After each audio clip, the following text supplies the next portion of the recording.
नमस्कार, तुमचे मनस्वी स्वागत कॉम्प्रेन्शन क्लास या एज्युकेशनल यूट्यूब चॅनलमध्ये। आज आपण सिमिली या फिगर्स ऑफ स्पीचबद्दल माहिती घेणार आहोत।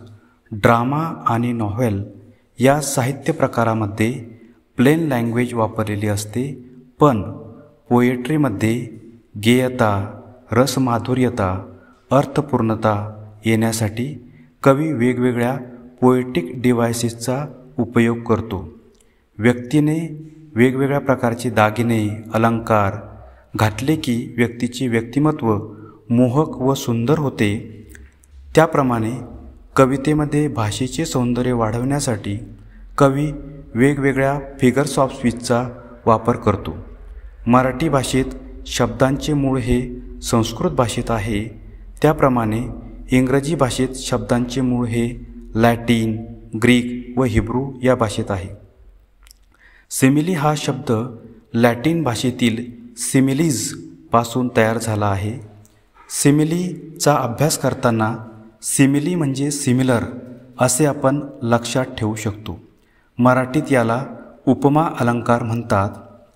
In a simile a comparison is made between two objects of different kinds which have however at least one point in common। या अलंकारामध्ये दोन वेगवेगळ्या घटकांची एकमेकाशी तुलना करून त्या दोन घटकामध्ये एकसारखा गुण किंवा तत्व दाखवलेले असते। यामध्ये उपमेयाची तुलना उपमानाशी करताना उपमानापूर्वी लाईक किंवा ॲज या शब्दांचा वापर केलेला असतो। म्हणून सिमिली अलंकार ओळखण्यासाठी लाईक किंवा ॲज हे कीवर्ड्स आहे। जर दोन सारख्याच वस्तूची तुलना केलेली असेल तर तो सिमिली हा अलंकार होत नाही। आता आपण सिमिली या अलंकाराची काही उदाहरणे पाहूया। The warrior is like a lion, Mary's face is like the moon, O my love is like red rose, his judgment is as clear as crystal, he smokes like a chimney।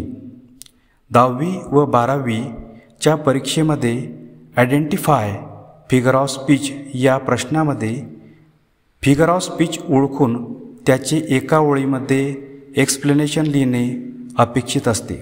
तेव्हा English language, English literature संबंधी माहिती मिळवण्यासाठी या YouTube चॅनलला subscribe करा। Thank you so much listening for this audio.